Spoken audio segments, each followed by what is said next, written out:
मला एवढंच वाटतं की आदरणीय दादांच्या पक्षामध्ये असणारे जे सर्व प्रमुख नेते आहेत त्यातले सर्व लोक पवार साहेबांचा आदर करत असावेत. तटकरे साहेबांच्या बाबतीत मला सांगता येणार नाही.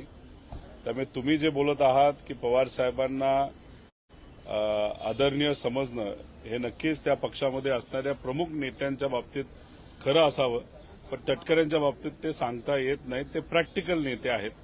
जसं वारं आहे, जसे अधिकार आहेत, तशा पद्धतीने ते वक्तव्य करतात, भूमिका घेतात. आज ते भाजपबरोबर आहेत, आज ते सत्तेत आहेत. त्यांच्या ज्या कुठल्या अडचणी आहेत त्या बऱ्यापैकी सुटलेल्या आहेत.